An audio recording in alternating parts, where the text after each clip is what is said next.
Hi hello नमस्कार आदाब सत श्री अकाल। आशा है पूर्ण विश्वास है अच्छे होंगे, स्वस्थ होंगे, मस्त होंगे और अपनी पढ़ाई कर रहे होंगे। जी हाँ दोस्तों, कहते हैं ना कि हो चुका आगाज रन का युग बदलने की तैयारी, जीत उसी का होगा जिसका संघर्ष है जारी।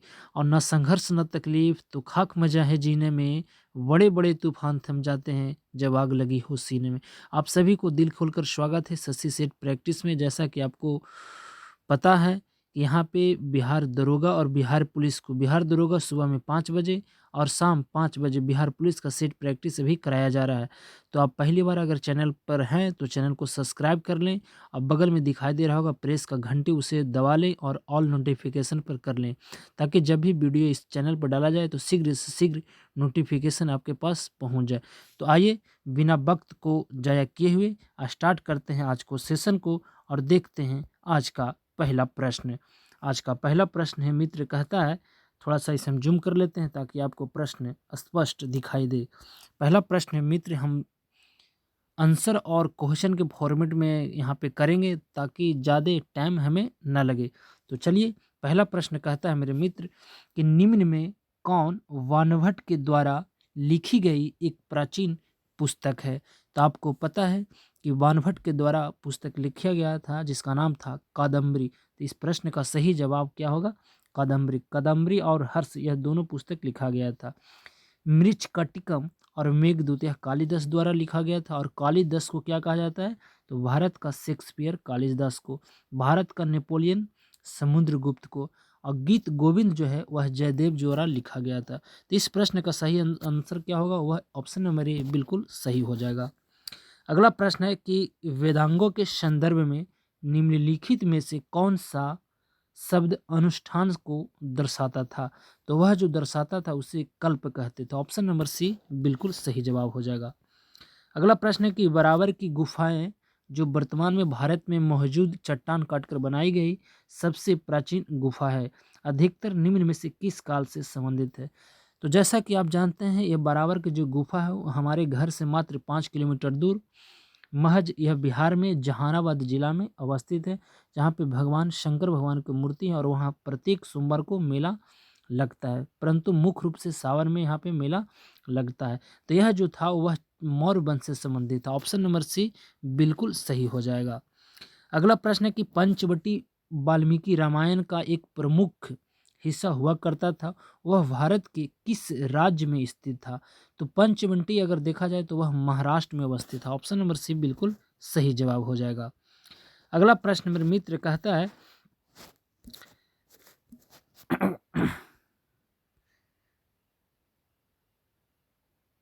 बिल्कुल पचमा पचमा नंबर प्रश्न को जरा देखिए और बताइए कि इसका सही जवाब क्या होगा। कहता है कि उड़ीसा में कोणार्क का, क्या ये पचमा था या कोई और क्वेश्चन है? बिल्कुल ठीक है।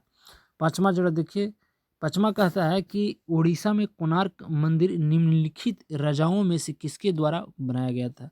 तो जैसा कि आप जानते हैं, भारत का एक राज्य है जिसका नाम है उड़ीसा। उड़ीसा की राजधानी का है भुवनेश्वर। उड़ीसा के मुख्यमंत्री कौन है? नवीन पटनायक। उड़ीसा का राज्यपाल गणेशी लाल। उड़ीसा में ही पड़ता है आपका एक महानदी जो कटक में अवस्थित है, और उसी महानदी पर भारत का सबसे बड़ा नहीं बल्कि पूरे विश्व का सबसे आपको लंबा बांध, जिसे हम हीराकुंड बांध कहते हैं, वह जो है आपको 4800 मीटर आपको लंबाई है इसका, हीराकुंड की, और इसी महानदी पर अवस्थित है। पहला पॉइंट। दूसरा पॉइंट पूछ रहा है कि कोणार्क का जो सूर्य मंदिर है वह किसने बनवाया था? तो गंग वंश के शासक नरसिंह देव प्रथम द्वारा उड़ीसा में, जिसे हम ब्लैक पेगोड़ा के नाम से जाना जाता है, सूर्य का मंदिर बनाया गया था। अब भारत का एकमात्र सूर्य का मंदिर जो सौर ऊर्जा से संचालित होता है, तो आप इसे भी जरूर याद रखिएगा। अगला प्रश्न है कि मोरक्को का यात्री इब्न बतूता 14वीं सदी में भारत आया था, तो किसके शासनकाल में आया था? सबसे पहले तो आपको बता दूं कि मोरक्को का रहने वाला कौन था? Ibn Battuta. परंतु इब्न बतूता के जो शासनकाल में आया था, मोरक्को का रहने वाला व्यक्ति था, वह कौन था? मोहम्मद बिन तुगलक था। तो ऑप्शन नंबर डॉग इसका बिल्कुल सही जवाब हो जाएगा। अगला प्रश्न है 7 नंबर, और 7 नंबर जरा प्रश्न को देखिए और बताइए कि इसका सही जवाब क्या हो जाएगा। कहता है कि दिल्ली में कवा कवात उल इस्लाम मस्जिद का दक्षिणी प्रवेश द्वार अलाई दरवाज़ा था, वह जो दरवाज़ा था किसके द्वारा निर्मित किया गया था? तो वह जो दरवाज़ा है उसको बनाने वाले अलाउद्दीन खिलजी थे। ऑप्शन नंबर सी बिल्कुल सही जवाब हो जाएगा। अगला प्रश्न है कि प्लासी की जो लड़ाई किनके बीच लड़ा गया था? तो आपको पता है कि 23 जून आपको 1757 23 जून 1757 को प्लासी का युद्ध लड़ा गया था।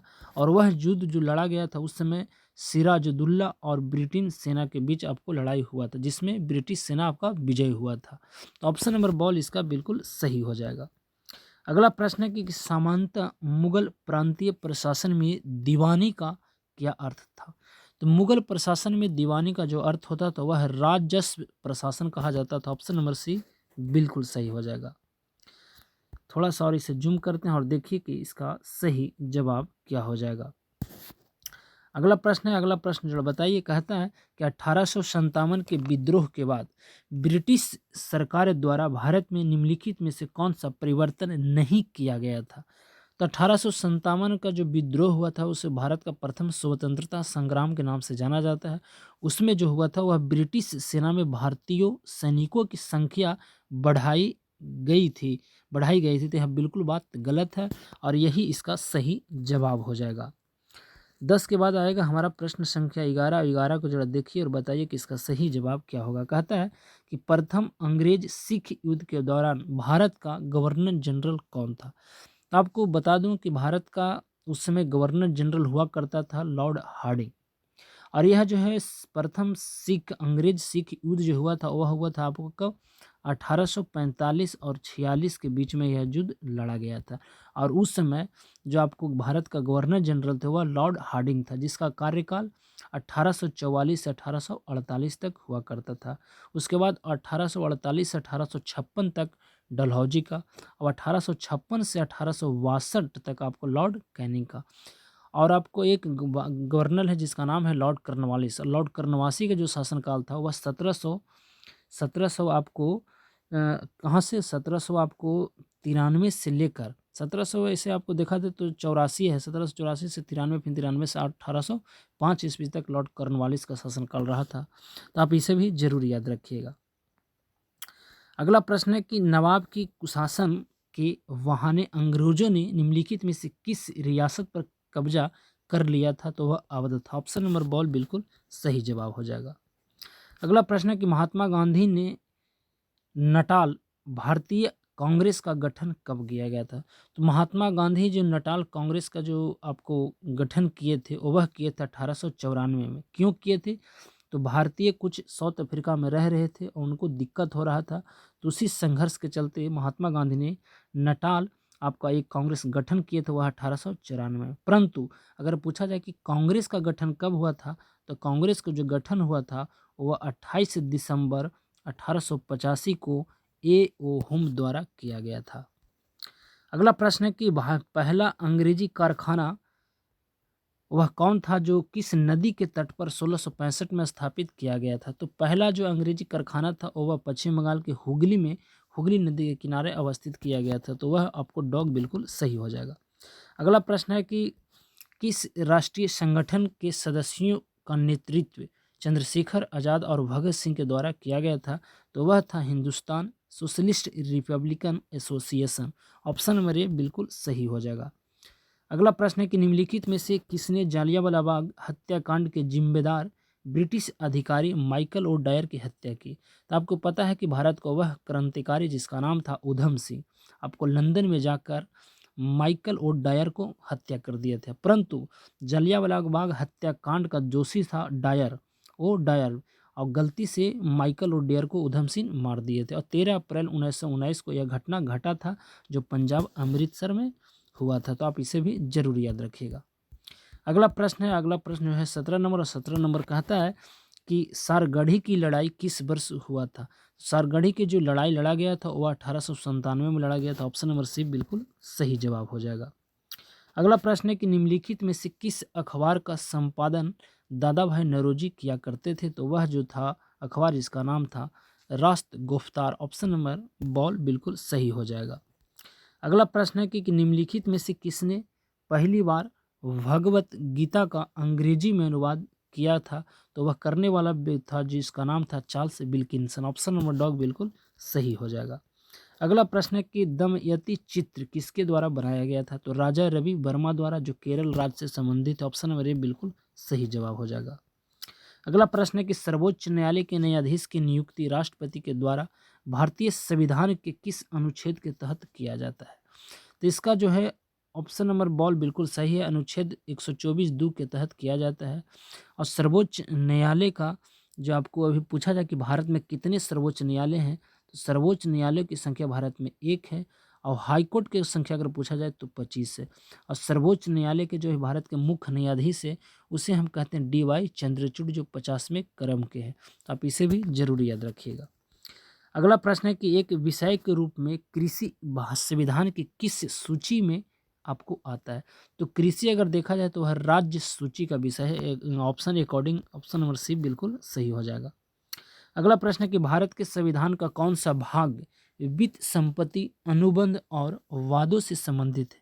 भाग पूछा जा रहा है, तो भारत का वह जो भाग है संविधान का, वह भाग जो है आपका 12। ऑप्शन नंबर ए बिल्कुल सही हो जाएगा। अगला प्रश्न है कि भारतीय संविधान की कौन सी अनुसूची में नगर पालिकाओं का संबंधित है? तो वह जो है सूची आपको 12 से संबंधित है, जिसमें नगर पालिका का उल्लेख किया गया। मूल संविधान में अगर देखा जाए तो अनुसूचियों की संख्या 8 थी, परंतु वर्तमान में अनुसूची कितना है? 12, यानी 8 और 4 12, यानी 4 गो संविधान संशोधन से संबंधित है। 9वां जो संशोधन किया भूमि सुधार से, 10वां दल बदल से, 11वां पंचायती राज से और 12वां नगर पालिकाओं से। और यही 12वां के बारे में पूछ रहा। ऑप्शन नंबर डॉग बिल्कुल सही हो जाएगा। अगला प्रश्न है कि सरकारिया आयोग ने अपनी रिपोर्ट कब पेश किया था? तो सरकारिया जो आयोग था वह 1983 में, कब? 1983 में आपको बना था। और वह जो है किसके द्वारा बनाया गया था? तो मुख्य न्यायाधीश के एक चीफ जस्टिस थे जिनका नाम था, आपको क्या नाम था? सतीश कुमार सकरिया। क्या नाम था? सतीश कुमार सरकरिया। उन्हीं की अध्यक्षता में आपको यह बनाया गया था 1983 में, परंतु पेश किया गया था 1988 में। तो पूछ रहा है कि सरकरिया आयोग ने अपनी रिपोर्ट कब पेश किया था? तो 1988 इसका सही जवाब हो जाएगा। और उन्हीं के नाम पर सरकरिया आयोग आपको रखा गया था, जो केंद्र और राज्य से संबंधित है। तो ऑप्शन नंबर डॉग इसका बिल्कुल सही हो जाएगा। अगला प्रश्न है कि संसद के दोनों सदनों के संयुक्त सत्र की अध्यक्षता कौन करता है? बुलाने का काम भारत के प्रेसिडेंट का होता है, और उसकी अध्यक्षता लोकसभा स्पीकर आधारित लोकसभा अध्यक्ष किया करते हैं। वर्तमान में अभी भारत के लोकसभा अध्यक्ष ओम बिरला साहब हैं, जो राजस्थान कोटा से सांसद हैं। तो आप इसे भी जरूर याद रखिएगा। आपको बताना है कि लोकसभा स्पीकर की शपथ कौन दिलाता है? कमेंट बॉक्स में करके आप बताइएगा। जो पहला जवाब देंगे उनको 500 रुपया नगद इनाम आपको दिया जाएगा। ठीक है, चलिए अगला प्रश्न है कि राज्यसभा के कामकाज के संबंध में निम्नलिखित में से कौन सा कथन सही है? तो राज्यसभा भारत का एक अस्थाई सदन है जो कभी भंग नहीं किया जाता। और राज्यसभा बनने के लिए आपको उम्र सीमा कितना होना चाहिए? 30 वर्ष होना चाहिए। और राज्यसभा का जो सभापति होगा भारत का वाइस प्रेसिडेंट होता है, जो जगदीप धनखड़ है, जो झुंझुनू राजस्थान से सांसद है। और इसमें ऑप्शन नंबर 1 आपको डी यहाँ पे आपको दिखाई दे रहा होगा कि राज्यसभा जो है वह भंग नहीं होता। यह बात बिल्कुल सही है, जिसे हम उच्च सदन के भी नाम से जानते हैं। अब भारत के जो अनुच्छेद 80 है उसी में राज्यसभा का उल्लेख किया गया है। अगला प्रश्न है कि निम्नलिखित में से किस प्राधिकरण ने PPRTMS राजनीतिक दल पंजीकरण ट्रैकिंग प्रबंधन प्रणाली प्रारंभ किया था? तो यह supreme court. Option number dog बिल्कुल सही जवाब हो जाएगा। अगला प्रश्न जरा देखिए, यहाँ के बाद आपको बिल्कुल एक प्रश्न और यहाँ पे है। 29 नंबर कहता है कि राज्य लोक सेवा आयोग के अध्यक्ष का कार्यकाल कितना होता है? तो राज्य लोक सेवा आयोग के जो अध्यक्ष होता है वह 6 वर्ष या 62 वर्ष की आयु, जो भी पहले। ऑप्शन नंबर बॉल बिल्कुल सही हो जाएगा। आपको 30 नंबर प्रश्न है कि भारत की पहली पूर्वकालिक महिला वित्त मंत्री कौन है? जो अभी वित्त मंत्री भारत के हैं निर्मला सीतारमन, वही भारत की पहली पूर्णकालिक महिला वित्त मंत्री है। तो ऑप्शन नंबर सी बिल्कुल सही हो जाएगा। अगला प्रश्न है कि लोकसभा का पहला उप स्पीकर निम्न में से किसे नियुक्त किया गया था? तो लोकसभा का जो अनुच्छेद जो है आपको 81 में आपको चर्चा किया गया है। और लोकसभा के प्रथम अध्यक्ष कौन थे? तो GV मावलंकर थे। और पूछ रहा है कि उप स्पीकर कौन थे? तो एम अन्ना था सयानम अयंकर। ऑप्शन नंबर ए बिल्कुल सही जवाब हो जाएगा। अगला प्रश्न है कि राज्य सरकार को बर्खास्त करने और राज्य विधान सभा के निलंबन या विघटन की सिफारिश करने का जो शक्ति है वह किसके पास होता है? तो वह भारत बिहार के राज्यपाल यानी किसी भी राज्य का राज्यपाल को यह शक्ति दिया गया है। तो ऑप्शन नंबर सी बिल्कुल सही जवाब हो जाएगा। अगला प्रश्न मेरे मित्र कहता है कि कुछ सार्वजनिक पदाधिकारियों के खिलाफ भ्रष्टाचार के आरोपों की जांच के लिए निम्नलिखित में से कौन सा अधिनियम भारत सरकार द्वारा पारित किया गया था? तो वह जो सरकार बनाया गया था कानून वह था आपको लोकपाल और लोकायुक्त अधिनियम। ऑप्शन नंबर डॉग बिल्कुल सही जवाब होगा। अगला प्रश्न है कि सार्वभौमिक व्यक्ति मताधिकार के आधार पर चुनाव कराने वाला भारत का पहला भाग यानी पहला राज्य कौन था? तो वह मणिपुर था। और व्यक्ति मताधिकार जो है किस अनुच्छेद में है? तो 326 में आपको किया गया। वोट देने का अधिकार जो है वो कितना है? वह 18 वर्ष है। 21 वर्ष से घटाकर 18 वर्ष कर दिया गया था। 61वां संविधान संशोधन आपको 1989 के तहत, तो आप इसे भी जरूर याद रखिएगा। अगला प्रश्न है कि 1975 में राष्ट्रीय आपातकाल की घोषणा के समय भारत के राष्ट्रपति निम्नलिखित में से कौन थे? तो 75 में भारत के 5वां राष्ट्रपति जिनका नाम था फखरुद्दीन अली अहमद साहब थे। तो ऑप्शन नंबर इसी समय 1975 में सिक्किम का आपको दर्जा, सिक्किम को एक राज्य का दर्जा दिया गया था। सिक्किम आपको सामने आया था। तो ऑप्शन नंबर डॉग बिल्कुल सही हो जाएगा। अगला प्रश्न है मेरे मित्र कहता है कि भूकंप तरंगों को एक यंत्र द्वारा रिकॉर्ड किया जाता है। तो भूकंप तरंगों को एक रिकॉर्ड द्वारा कहने का मतलब वो सिस्मोग्राफ द्वारा रिकॉर्ड किया जाता है और रिएक्टर स्केल पर मापा जाता है। इसका सही जवाब होगा आपको ए बिल्कुल सही हो जाएगा। अगला प्रश्न है कि द्वीप देश फिजी किस महासागर में स्थित है? कहने का मतलब है कि फिजी जो है वह किस महासागर में स्थित है? तो वह प्रशांत महासागर। ऑप्शन नंबर डॉग बिल्कुल सही हो जाएगा। कौन सा क्षेत्र क्रस्ट और मेंटल को अलग करता है? तो वह मोह। ऑप्शन नंबर ए बिल्कुल सही हो जाएगा। अगला प्रश्न है कि लाखों वर्ष पहले भारतीय उपमहाद्वीप मुक्त भूमि किस विशाल समुद्र द्वारा अलग हुआ था? तो वह जो हुआ था टेथिस। ऑप्शन नंबर आपको ए बिल्कुल सही हो जाएगा। अगला प्रश्न है कि वगलिहार बांध किस नदी पर अवस्थित है? आपको पता है कि वगलिहार जो है जम्मू कश्मीर में पड़ता है, वह चिनाब नदी पर अवस्थित है। ऑप्शन नंबर ए बिल्कुल सही हो जाएगा।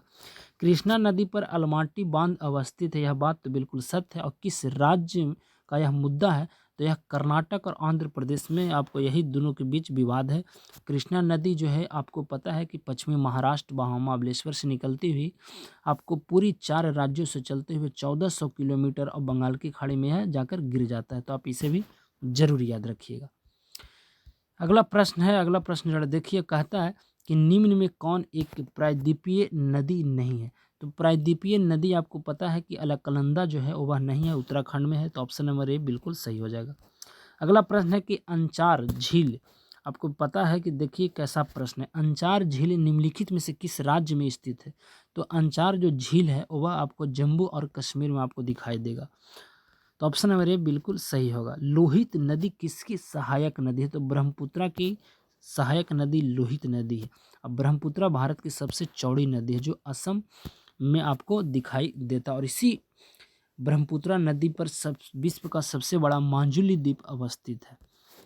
अगला प्रश्न है कि छत्तीसगढ़ के अमरकंटक में पहाड़ में निम्नलिखित में से किस खनिज का प्रचुर भंडार है? तो बॉक्साइट का। ऑप्शन नंबर सी बिल्कुल सही हो जाएगा।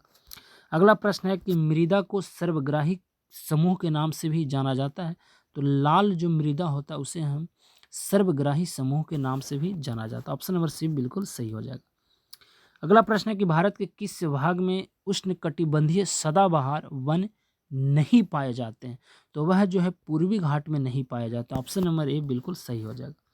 सिमलीपाल जो है जैवमंडल जो अभ्यारण्य है निम्न में से किस राज्य में है? तो उड़ीसा में। ऑप्शन नंबर बॉल बिल्कुल सही हो जाएगा। पूर्व में भारत की सीमा किन देशों से लगता है? तो आपको म्यांमार और बांग्लादेश से लगता है। आपको बिल्कुल आप याद कर लीजिएगा। ऑप्शन में आपको दिखाई दे रहा है म्यांमार और बांग्लादेश। ऑप्शन नंबर बॉल बिल्कुल सही हो जाएगा। अगला प्रश्न है कि बोमडिल्ला जो दर्रा है वह किस राज्य में स्थित है, और यह पूछा गया प्रश्न बिहार दरोगा का। यह जो है अरुणाचल प्रदेश, ऑप्शन नंबर बॉल बिल्कुल सही हो जाएगा। अगला प्रश्न है कि उस ब्याज दर को क्या कहते हैं जिस पर वाणिज्यिक बैंक अपनी अल्पकालिक साख आवश्यकताओं की पूर्ति के लिए रिजर्व बैंक ऑफ इंडिया से ऋण लेता है, उसे हम रेपो रेट कहते हैं, और इसी को हम लोग बैंक दर भी कहते हैं। तो ऑप्शन नंबर डॉग बिल्कुल सही हो जाएगा। अगला प्रश्न मेरे मित्र कहता है कि औपनिवेशिक भारत के संदर्भ में हार्टोग समिति की रिपोर्ट निम्नलिखित में से किस से संबंधित था। तो यह जो है आपको संबंधित था शिक्षा से। ऑप्शन नंबर आपको बिल्कुल आपको ये सही हो जाएगा। अगला प्रश्न है कि निम्नलिखित में से कौन 1996 में स्थापित विनिवेश आयोग उद्योग मंत्रालय सार्वजनिक उद्यम विभाग के अध्यक्ष थे। तो वह जो थे वह कौन थे, आपको बताना है। इसका सही आंसर जो होगा वह जीवी रामकृष्ण, ऑप्शन नंबर डॉग बिल्कुल सही हो जाएगा।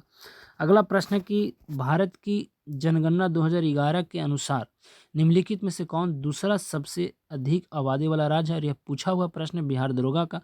पहला जो है आपको कौन है, उत्तर प्रदेश है, और दूसरा जो है आपको महाराष्ट्र है। ऑप्शन नंबर बॉल इसका सही हो जाएगा।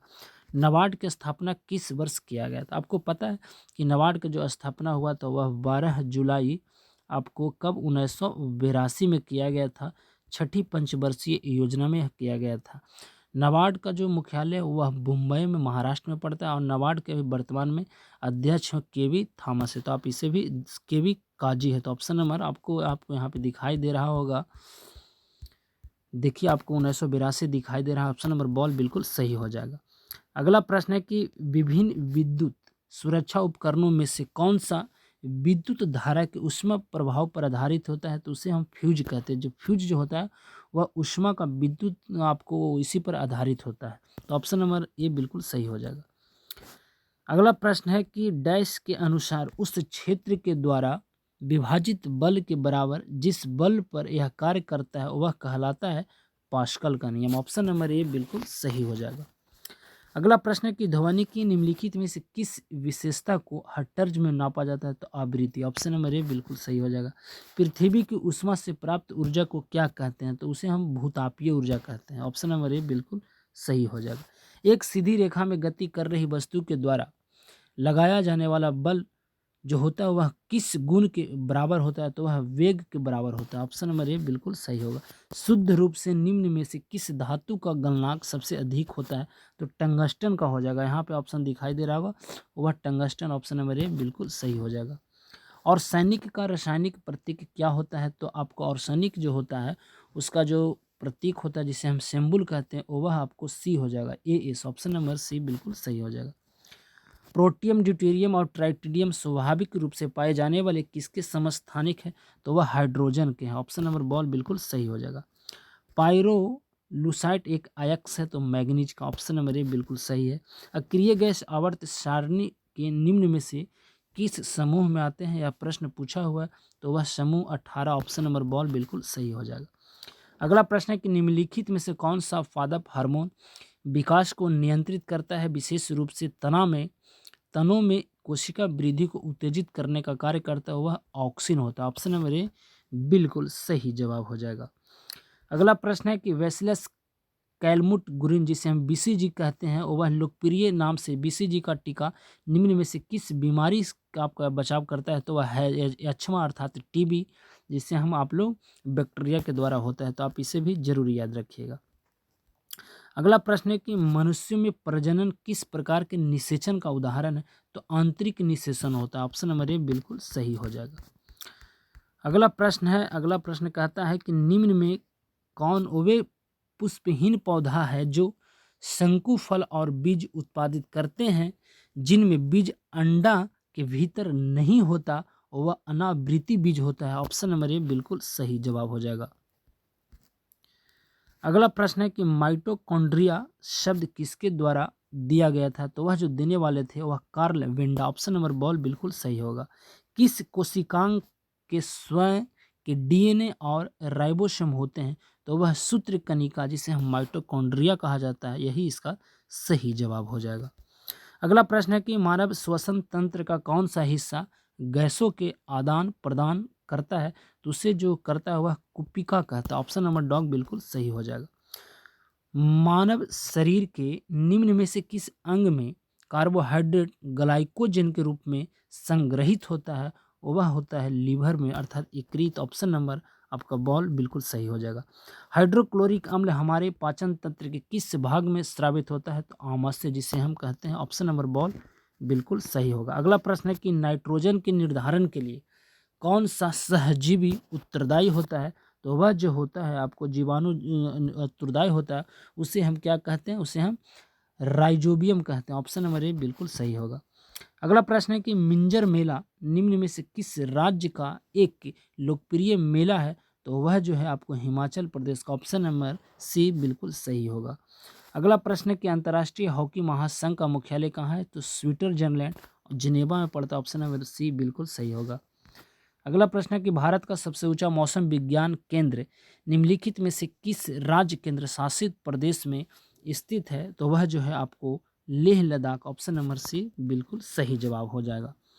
अगला प्रश्न है, अब बड़ा बेहतरीन प्रश्नों में से एक है कि पाथवे टू गॉड पुस्तक के लेखक कौन है?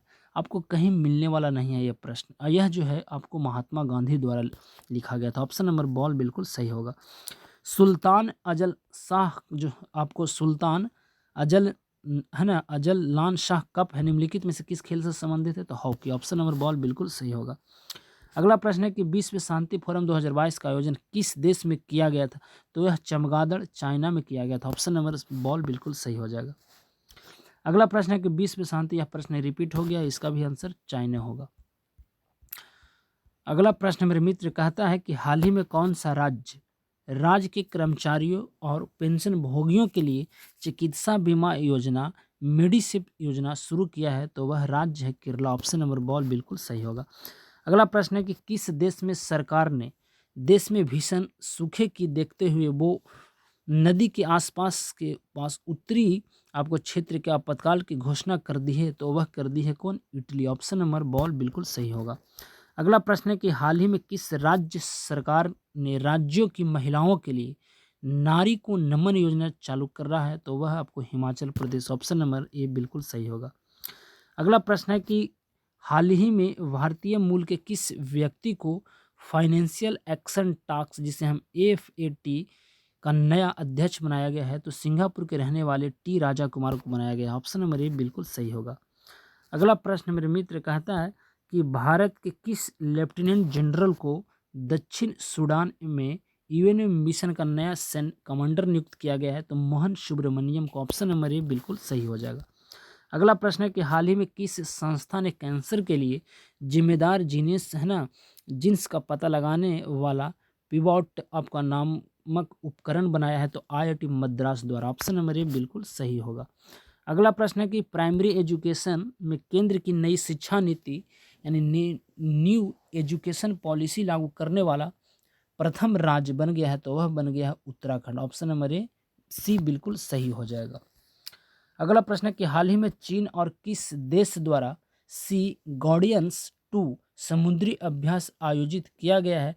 तो वह जो किया गया था वह भारत और 90 का जो सही जवाब हो जाएगा वह जवाब आपको ए भारत और पाकिस्तान बिल्कुल सही हो जाएगा।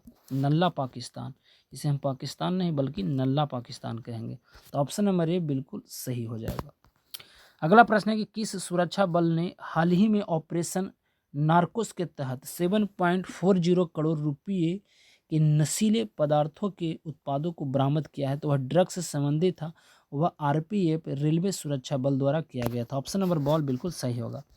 अगला प्रश्न है कि हाल ही में 68वें राष्ट्रीय फिल्म पुरस्कारों में फिल्मों के लिए सर्वाधिक अनुकूल राज्य का पुरस्कार किसे दिया गया? तो वह मामा की नगरी Madhya Pradesh. Option number C बिल्कुल सही होगा। अगला है कि ड्रोन स्टार्टअप गरुड़ एरोस्पेस ने किस देश में अपना पहला एरोस्पेस प्लांट स्थापित करने के लिए हिल्स से ड्रोन के साथ समझौता किया है? तो इसका जो सही आंसर हो जाएगा वह हो जाएगा आपको सी मलेशिया बिल्कुल सही हो जाएगा। अगला प्रश्न है कि हाल ही में वसीफा नाजरीन केटू फतह करने वाली आपको किस देश की पहली महिला बन गई है? तो यह जो महिला थी वह बांग्लादेश की, ऑप्शन नंबर ए बिल्कुल सही होगा। अगला प्रश्न है कि हाल ही में किस सुंदरी ने मिस इंडिया यूएसए 2022 का खिताब जीता है? तो आर्या बाल लेकर, ऑप्शन नंबर सी बिल्कुल सही होगा। अगला प्रश्न है, आपको मैथ यहाँ पे दिया गया, आपको बनाना है और यह मैथ बड़ा इजी है और इसका जो सही जवाब होगा वह आपको दिखाई दे रहा है, तो डॉग बिल्कुल इसका सही जवाब होगा। अगला प्रश्न है, यह भी मैथ से संबंधित है और इसका जो सही आंसर होगा 97 का, वह भी आपको डॉग हो जाएगा, 7.7 वर्ष। अगला है, इसका जो सही आंसर होगा वह आपको बॉल होगा, आपको ऑप्शन नंबर बॉल बिल्कुल सही होगा। अगला प्रश्न है, इसका जो सही आंसर होगा वह हो जाएगा, आपको बनाइएगा यहाँ पे ऑप्शन नंबर ए बिल्कुल इसका सही जवाब हो जाएगा। आज का अंतिम प्रश्न है, आपको रीजनिंग से संबंधित है और इसका जो सही आंसर होगा वह आपको 100 का बॉल होगा, मामा, ऑप्शन नंबर बॉल बिल्कुल सही होगा। तो यह था हमारा आज बेहतरीन सेटों में से एक सेट जो आपको करा दिया गया। तो आशा है, पूर्ण विश्वास है आपको यह सेट कैसा लगता है, आप मार कर देखिएगा, आपको पता चल जाएगा सेट का लेवल और वीडियो का क्वालिटी। तो चलिए यहाँ पे अपनी वाणी कोड देते हैं, विराम और लेते हैं आपसे विदा, इस वादे के साथ कि फिर मुलाकात होगी एक नए वीडियो में एक नए उत्साह, जुनून, पागलपन के साथ। जब तक के लिए आप सही से रहें, स्वस्थ रहें और अपनी पढ़ाई करते रहो। कहते हैं ना दोस्त कि वक्त के साथ वक्त बदलना सीखो, मजबूरियों को मत कोसो, हर हाल में चलना सीखे। तो अब हमें दीजिए इजाज़त, नमस्कार।